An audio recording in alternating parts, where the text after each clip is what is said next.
नमस्कार, स्वागत है आप सबका राजनीति के इस अखाड़े में। मेरा नाम है अजय सेतिया। मित्रों, सोनिया गांधी की सुनी अनसुनी कहानियां अब फिर चर्चाओं में हैं। ये चर्चाएं इसलिए महत्वपूर्ण हो गई हैं कि विश्व स्तर के एक लोकप्रिय अखबार ने इन्हें प्रकाशित कर दिया है। बांग्लादेश के ब्लिट्स ने सोनिया गांधी के बारे में ऐसा खुलासा किया है जो हर भारतीय के लिए चिंता का विषय होना चाहिए। वैसे तो सोनिया गांधी के बारे में सुब्रमण्यम स्वामी ने इतनी रिसर्च कर रखी है कि हमें किसी बाहरी व्यक्ति की मदद की जरूरत नहीं है। उन्होंने सोनिया गांधी को लेकर के कई खुलासे किए हैं, लेखों में लिखा है और उस पर मुकदमे भी चलाए हैं। यह ठीक है कि अदालतें कभी भी सुब्रमण्यम स्वामी के साथ खड़ी नहीं हुई। एक बड़ा मुद्दा जब चला गया था कोर्ट में, जिसका प्रमाण था सुब्रमण्यम स्वामी के पास, उस समय चीफ जस्टिस ने सुब्रमण्यम स्वामी को कहा था कि चलो छोड़िए इस बात को, वह आगे से गलती नहीं करेगी।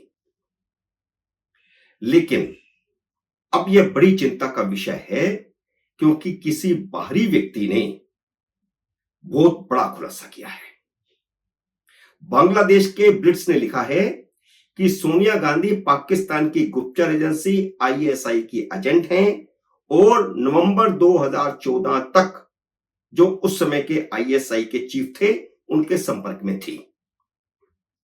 उन्होंने सोनिया गांधी को चुनौती दी है कि वह खंडन करे या कांग्रेस पार्टी खंडन करे या वह कोई कार्रवाई करे। तो खुली चुनौती है एक तरह से। अब ब्लिट्स ने, जो कि प्रकाशित होता है बाकायदा, उसकी जिम्मेदारी बनती है, अगर उसने गलत लिखा है तो सोनिया गांधी को उस पर मुकदमा चलाना चाहिए। और इस समय तो बांग्लादेश के जो संचालक है, इस समय के कार्यवाहक प्रधानमंत्री कह लीजिए, मोहम्मद यूनुस, उनके साथ कांग्रेस के गहरे रिश्ते हैं। तो यह ब्लिट्स वही अखबार है जिसने सबसे पहले पाकिस्तान की विदेश मंत्री हिना रवानी और बिलावल भुट्टो में चल रहे रोमांस की खबर दी थी। इसका जिक्र मैं इसलिए कर रहा हूं कि उस समय इस खबर का खंडन हुआ था और इस अखबार की अपनी विश्वसनीयता है। पिछले 20-25 साल से इसने अंतरराष्ट्रीय स्तर पर की कई खबरें ऐसी प्रकाशित की जिनकी बाद में पुष्टि हुई। और बिलावल भुट्टो और हिना रवानी के चल रहे रोमांस की खबर की भी बाद में पुष्टि हो गई थी। शुरू में भले ही खंडन किया गया था, वह खबर सच निकली थी, इसलिए मैंने स्टार्टिंग में ही उसका जिक्र किया है। बांग्लादेश में तख्ता पलट के बाद इसी ब्लिट्स ने खुलासा किया था कि राहुल गांधी ने लंदन में खालिदा जिया के बेटे ताहिर के साथ मुलाकात करके शेख हसीना के तख्तापलट को हरी झंडी दी थी। और उसकी वजह यह थी कि शेख हसीना मोदी सरकार को समर्थन करती है, जबकि कांग्रेस पार्टी खालिदा जिया की समर्थक है।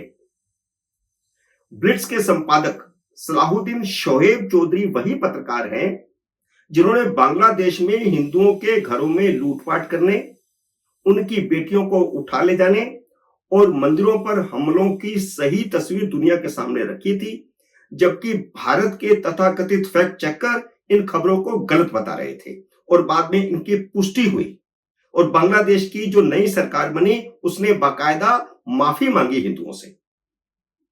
वैसे यह बात तो पहले भी चर्चा में आ चुकी है कि सोनिया गांधी, जिनका असली नाम हेडविग एंटोनियो अल्बिना माइनो है, वह लंदन में पाकिस्तानी सलमान तासीर की फर्म में काम करती थी, उनके साथ काम करती थी। वे वहां पर क्या काम करते हैं यह एक अलग विषय है। सुब्रमण्यम स्वामी के माध्यम से यह खबर पहले भी आ चुकी थी कि वह सलमान तासीर भारत में कई बार आ चुका है और प्रियंका गांधी की शादी पर शामिल होने के लिए भी भारत आया था। यानी पाकिस्तानी सलमान तासीर के सोनिया गांधी के साथ संबंध दशकों तक बने रहे हैं। इन्हीं सलाहुद्दीन शोएब चौधरी ने खुलासा किया है कि सोनिया गांधी तासीर के संपर्क में तब आई थी जब वह एक एस्कॉर्ट एजेंसी में काम करती थी। जब तासीर को पता चला कि एंटोनियो माइनो भारत की प्रधानमंत्री इंदिरा गांधी के बेटे राजीव गांधी की गर्लफ्रेंड है, तो उन्होंने अपने बचपन के दोस्त नवाज शरीफ को बताया वैसे यहां एक बात बता दूं कि उस समय की बात, ये 1964 की बात है, तब इंदिरा गांधी प्रधानमंत्री नहीं थी, लेकिन कांग्रेस में बड़ी महत्वपूर्ण भूमिका में थी और सूचना प्रसारण मंत्री थी संभवतः उस समय। नवाज शरीफ को बताने के अलावा उन्होंने पाकिस्तान गुप्तचर एजेंसी के चीफ ब्रिगेडियर रियाज हुसैन को भी बताया था, जिसने एंटोनियो माइनो को अपने जाल में फंसाने के लिए तुरंत ऑपरेशन लवली मैना शुरू किया। ये पाकिस्तान की गुप्तचर एजेंसी आईएसआई ने ऑपरेशन मैना शुरू किया। लंदन के उच्चायोग में आईएसआई के हैंडलर के अलावा सलमान तासीर को भी एजेंट बनाया गया इस ऑपरेशन के लिए। ब्रिट्स के संपादक लिखते हैं कि सलमान तासीर ने एंटोनियो माइनो को अपने लंदन के दफ्तर में नौकरी पर रख लिया, उन्हें डिनर पर ले जाने लगे और महंगे गिफ्ट देना शुरू कर दिया और मोटी रकम भी देना शुरू कर दिया। वह अपने लेख में दावा कर रहे हैं कि एंटोनियो माइनो को जासूसी की ट्रेनिंग दी गई लंदन में और गांधी से शादी करने के लिए मजबूर करने को कहा गया। हालांकि उनका दावा यह भी है कि एंटोनियो माइनो पहले ही इटालियन फुटबॉलर से शादी कर चुकी थी। वैसे आप अगर गूगल सर्च करेंगे तो सोनिया गांधी का फोटो भी मिल जाएगा उस फुटबॉलर के साथ।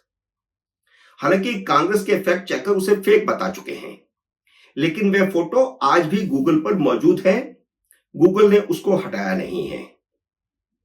ब्लिट्स के संपादक सलाहुद्दीन चौधरी ने खुलासा किया है कि एंटोनियो माइनो की राजीव गांधी से शादी के बाद ब्रिगेडियर रियाज हुसैन को सफल ऑपरेशन के लिए पाकिस्तान सरकार की ओर से राष्ट्रपति अवार्ड से नवाजा गया था। तो उनकी पूरी स्टोरी का कहने का मतलब यह है कि आईएसआई ने इस, जो अब उनका नाम जो सोनिया गांधी है, उन्हें फंसाया अपने जाल में और कहा कि राजीव गांधी से आप शादी कीजिए। और ये ऑपरेशन क्योंकि सफल हो गया, आईएसआई का एक एजेंट भारत के सबसे प्रभावशाली परिवार के अंदर चला गया, इसलिए उन्हें सफल ऑपरेशन के लिए राष्ट्रपति अवार्ड से नवाजा गया था। वह लिखते हैं कि सोनिया गांधी ने नवंबर 2014 तक आईएसआई से संपर्क बनाया हुआ था और उन्होंने आईएसआई से मोदी की हत्या करवाने को भी कहा था। बहुत बड़ी बात लिखी है, ये बहुत बड़ी बात है कि मोदी को रास्ते से हटाने के लिए आईएसआई को अपने हैंडलर से ऑपरेशन करवाने को कहा था। और ये बड़ा खुलासा है, इसलिए मैंने कहा कि भारत के लिए बहुत ही चिंता का विषय है। उनका एक और खुलासा यह है कि सोनिया गांधी और राजीव गांधी की शादी इंटरफेथ मैरिज के तहत हुई थी, हिंदू रीति रिवाज के मुताबिक नहीं हुई थी। इस पे बाकायदा दस्तखत किए गए थे, दस्तखत करके शादी कोर्ट में हुई थी और उसका फोटो भी उन्होंने मैगजीन में छाप दिया है। और इंटरफेथ मैरिज इसलिए की गई थी क्योंकि राजीव गांधी पारसी थे और एंटोनियो माइनो ईसाई थी।